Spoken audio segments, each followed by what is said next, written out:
You know war games? Yeah.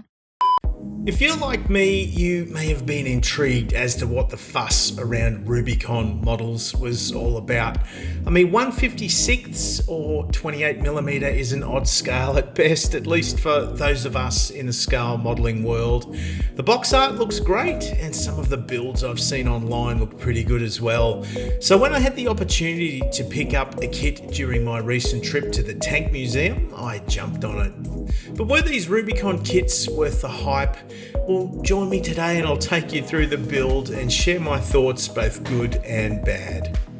I picked myself up the LVT-A kit that gives me the option to build either the LVT-A1 or the Alligator. And that's the one with the small enclosed turret armed with the 37mm gun.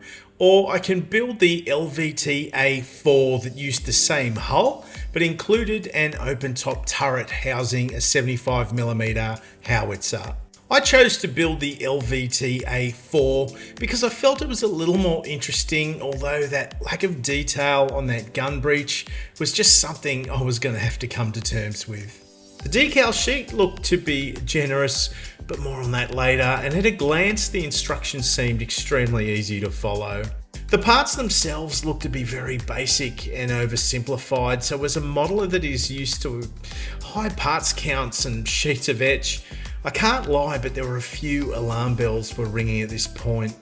Now, I'm building this out of the box to get a feel for the Rubicon experience. However, I added detail to the gun barrels using a micro drill. It's quick and easy and so much better than using it straight from the sprue. It became obvious quite quickly that this model was light on actual detail and parts were really oversimplified. The grab handles on the side hatches in particular were hard to swallow, but I pressed on.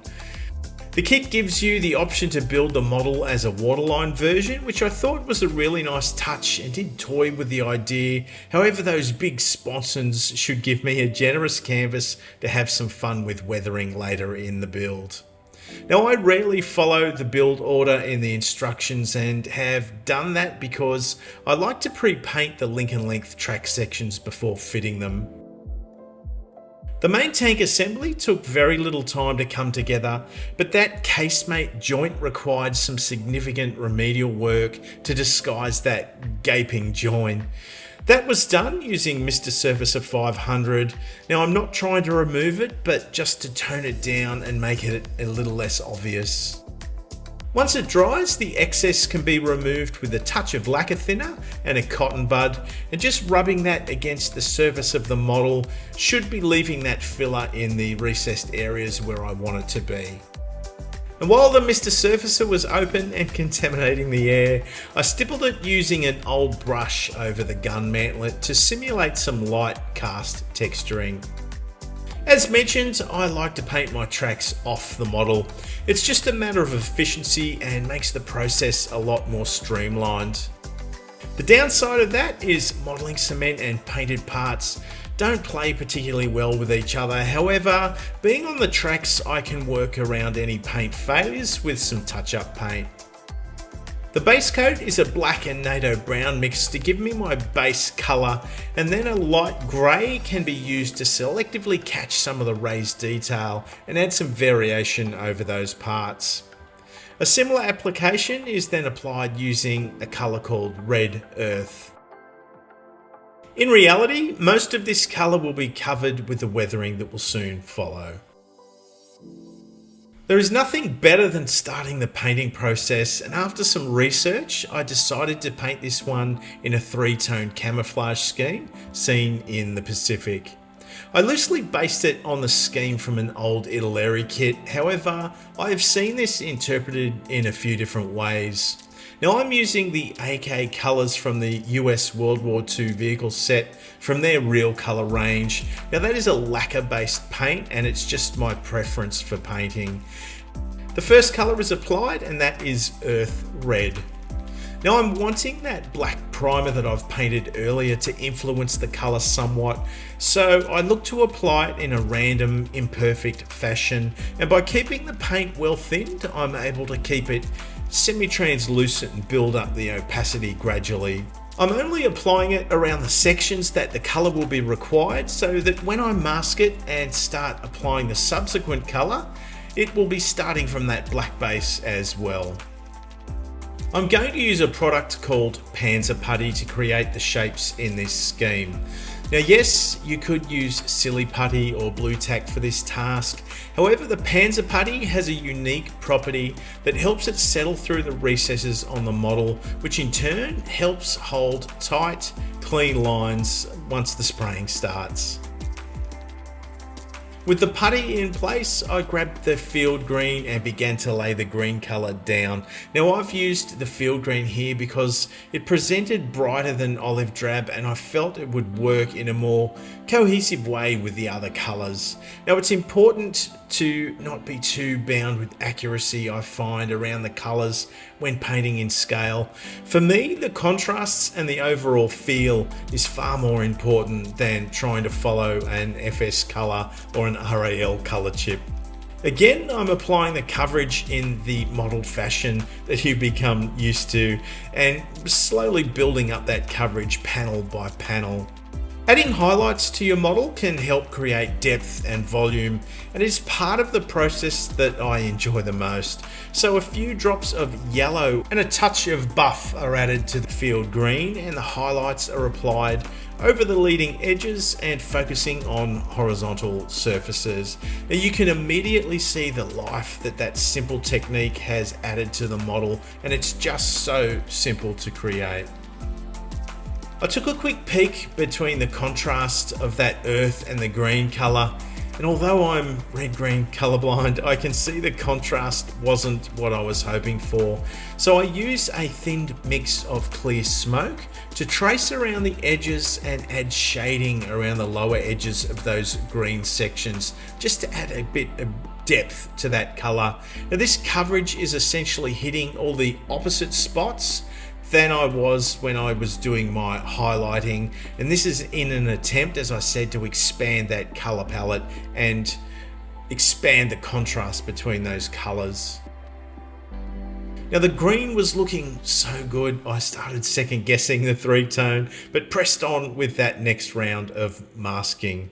These blobs of putty are covering the parts that I want to remain green, and are overlaid directly over the blobs that were there that were defining the earth colours. Now rolling the putty into thin strips made it easier to define the shapes, and with a little care when spraying I could avoid having to mask over the whole model. Earth yellow is the third colour that I'll be using from that AK set, but it looked pretty dark to my eye, so I toned it down with a couple of drops of buff. Although I surrendered my black base, I could still use that earth yellow in an imperfect way and allow the green to have a bearing on that finish. It was a nice change of pace seeing the earth yellow going down on an allied vehicle. It's something I really must look at to incorporate into an upcoming build. For the highlighting, a few drops of white are then added to that earthy yellow paint and applied. Yep, you guessed it, over the horizontal surfaces and the leading edges. Now white can tend to desaturate a colour and drag all of the life out of it, so be careful when using straight white to lighten up your colours. Although the model was looking pretty good with the masks removed, I felt that that yellow tone had lost a bit of its essence. So back to the earth yellow, and by carefully applying that in and around the details and recesses and lower edges of the yellowed areas, I can reintroduce that richer tone without damaging the work I'd previously done. Now I'm spraying with my Gallery Mobius 0.2mm airbrush at around 20 psi here, and the paint is thinned at around 70% thinner to 30% paint. Now I love the control I get from this airbrush, and it gets used just about every day. Now as a thank you to this community, Gallery is offering viewers of this channel a 13% discount on purchases. Now I do receive a small commission on sales that helps me cover my costs here, but I can promise you I have had nothing but positive experiences with Gallery, so I'm sure you will too. As you've noticed, I have added ivory into the mix as well and added even more variation into the highlights on that yellow. It's excessive, but I just can't help myself. I absolutely love using the airbrush. With the camouflage set, I now look to brush paint the details around the model. Now this includes the tools, the machine gun barrel, the wheels, and the molded tow cable, which I can't stand that it's molded, but it is what it is. Now I use acrylic paints thinned with the appropriate acrylic thinner to ensure an even, clean coverage. It's important to plan on a couple of layers to achieve a good coverage here, allowing time for the paint to dry between coats. Worst thing you can do is apply a big, thick, uneven coat of the acrylic paint because it will just look horrible. Patience is paramount here. Sponge chipping is a great way to add texture and grit to the look of your paintwork and is easily applied with an old sponge. Simply pick away at the corner and make it irregular. Dip it in the paint, and in this case it's a mix of black and leather brown. Then remove as much excess as you can and gently press it against the edges and places of logical wear around the model. Again here, restraint is so important and should only be focused on things like the lift hooks and toolboxes, for instance. Now this effect will tone down considerably after washes, so bear that in mind. The tracks could then be easily pieced together by placing the top and the bottom runs in place and then piecing in the curved sections around the drive sprocket and the idler. I applied the decals around the model, and I'll talk into that in my conclusion because this was the elephant in the room as I see it, so stay tuned for that. However, they could then be sealed in an all-over satin varnish, and I must say though, seeing the pop of the yellow number and the strips on the side really added a dimension to this model I wasn't expecting. Now, if I could encourage the wargamers and new modelers out there to try one weathering technique, it would be to try enamel washes over their models. Here I'm using a dark brown to run through the recesses and around details. The enamel paint is thinned with an enamel thinner, of course, or it can be called white spirit as well. Now the thinner the paint is, the easier it will flow around the detail, but there is a sweet spot, so it's just a matter of finding that mark and trying to maintain it. Now the beauty of using an enamel wash over the lacquer paint base coat is I can reactivate it using that white spirit without damaging the camouflage that I'd applied earlier. In some cases I can simply use a makeup sponge to remove that excess wash and tidy the look of the whole model. Hopefully you can see how the wash in the recesses and the detail is working with those highlights I created earlier to present a naturally uneven look over the surface of the model, with that wash adding definition to the recesses and the detailed areas. It was time to personalise this model and add some sandbags to it. Now believe it or not, I've never sculpted sandbags before, so this was a bit of an experiment for me. Green stuff putty is a two-part system that once you mix the carrier and the hardener together, it will dry hard in about 24 hours and then is ready to paint. The putty was portioned into small peas once mixed to keep the volumes consistent and then pressed into a basic shape of a sandbag. This is actually trickier than it looks, and a certain touch is required to get it to hold its shape. Now once draped in place, I'm able to create folds and creases over that bag using a couple of different silicone brushes. Again, this is not as easy as it looks and requires a little bit of trial and error to ensure that the shapes look natural over that part. To further add detail, I tried to create a seam around the edges of each of the bags, and then a fine lead wire was added around the neck of the sandbag to represent a drawstring of sorts. It is a very fine detail, but one that will help create a certain degree of realism, I'm hoping. Now it's not perfect, but I was suitably encouraged to try this again at some point. With my putty confidence at an all-time high, I rolled the putty ball out with a D-size battery on a bed of talcum powder to prevent it from sticking. And once it was suitably thin, the rolls were cut to size. I'm doing this to create some bed rolls for the turret. Now, once this putty is suitably thin, the rolls can be cut to size. I find folding the two outside edges over before you roll it helps to create a natural looking roll, as it adds a sense of volume over the ends of those parts. The putty is soft and easily distorted, so care must be taken. It was easier to work with it once it was glued in place on the back of the turret using a super glue. The straps could then be added, and the folds and seams were again worked into that sculpt with a couple of different silicone brushes. The couple of bedrolls and small tarp add unstructured shapes, and it just helps to create that look of a functioning military vehicle. The sandbags really came to life once the paint started to be applied. They were first base coated in a flesh base colour, and once dry, a thinned mix of that flesh base and a dark sand were layered over the top.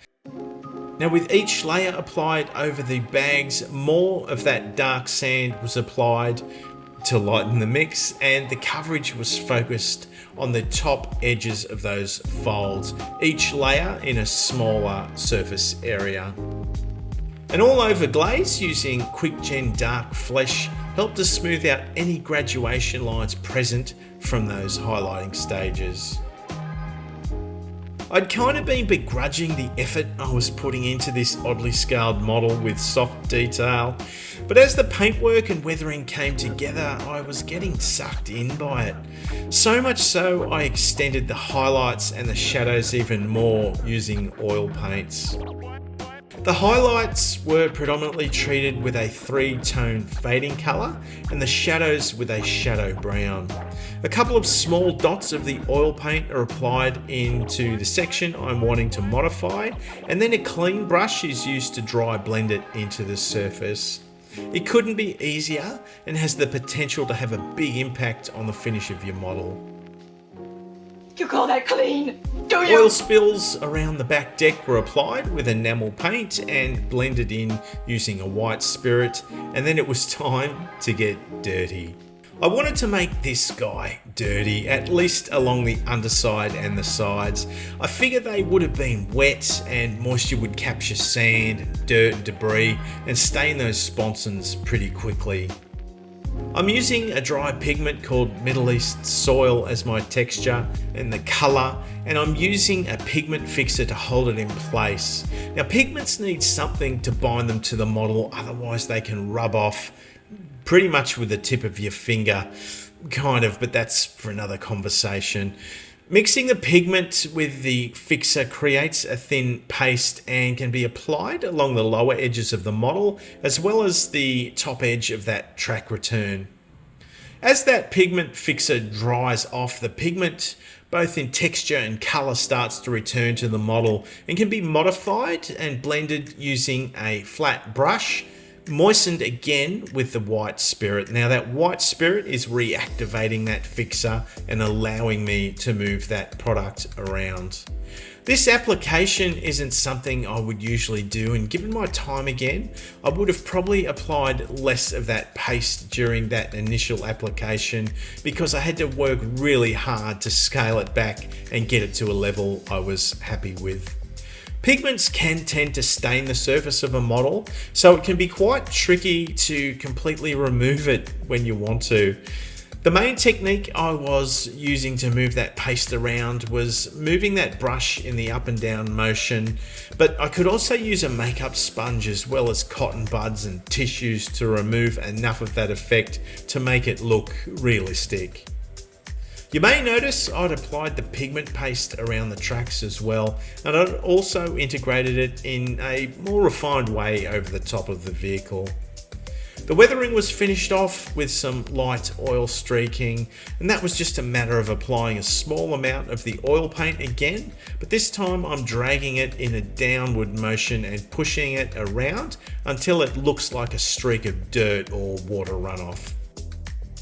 The gun barrels were polished in a gunmetal pigment powder and the aerial was added with a small piece of stretch sprue, but the model needed a figure to add a sense of scale, especially given it was an odd scale model, at least odd in my display case. Now I'll be reviewing the Hallett X1 3D printer in coming weeks as I've been putting it through its paces. So I found an adequate figure on CG Trader and I scaled it to 28mm, and before I knew it I had an in-scale figure that would complement the model. The figure was painted using Gen 3 acrylics and lightened tones of the base layers we used to create highlights, and then oil paints we used to re-establish the shadowed areas and the details around the figure. I like using oils for this purpose because they dry soft and are very easy to blend. The downside of this is they can be slow to dry, but I'm using so little and it is so heavily thinned they dry pretty quickly. The base is something I had kicking around for years, so no tutorial here, sorry. But essentially the base is a timber plaque that I picked up from a trophy store, and the groundwork would have been made with an acrylic wall putty or something like that. It's simple, but I think you will agree it helps create a nicer looking display. So are these Rubicon models all they're cracked up to be? Well, I think that really comes down to your expectations and why you are buying the kit in the first place. I suspect wargamers, first-time modelers and collectors may be thankful for the simplicity of the elements that actually troubled me, but as a dedicated scale modeler I struggled to make peace with the soft detail and the overscale elements, and it really impacted my enthusiasm for the build. In saying that, I did hit a point where the enjoyment and enthusiasm did come back and I focused on the painting and weathering and just trying to have a bit of fun with it. It was a surge of enjoyment I probably wasn't expecting. I mentioned earlier about the elephant in the room, and here it is. The thing that actually made me quite angry was there were no camouflage or colour schemes outlined in this kit, but worse than that, no instruction around fitting the decals and how to use them, at least from an accuracy point of view. It was pretty much a case of work it out for yourself scenario. When you consider someone had gone to a lot of trouble to create a beautiful, clearly history-based, comprehensive decal sheet with no guidance for the modeler, I think that's just plain lazy on the part of the manufacturer, especially considering the price these kits sell for. I paid £23 for this, and that's around 45 Australian, but I've seen it in this country for as high as 65 Australian dollars. How on earth you would assemble an army at those prices if you were into wargaming, I've got no idea. Anyway, we move on. Now, apologies to my amazing Patreons who are probably sick to death of listening to me complain about the build. To be honest, they helped me get this one over the line, so for that, I'm truly grateful. If you'd like to support this channel and help me grow, please consider visiting us over on the Patreon page. But the simple act of hitting the like button and making sure you're subscribed makes a huge difference too. Now, whilst I've made peace with this oddly scaled fictional vehicle from a markings point of view, at least in the display case, I can't help but feel my time would have been better spent on something more detailed, or at least more accurate in a more mainstream scale. But at least I managed to trial a few new techniques, and I can finally say I understand the Rubicon experience now. So thanks again for joining in, guys, and remember, this is the greatest hobby in the world. Share it with your family and share it with your friends, and let's be proud of what we do. Until next time, I will see you soon.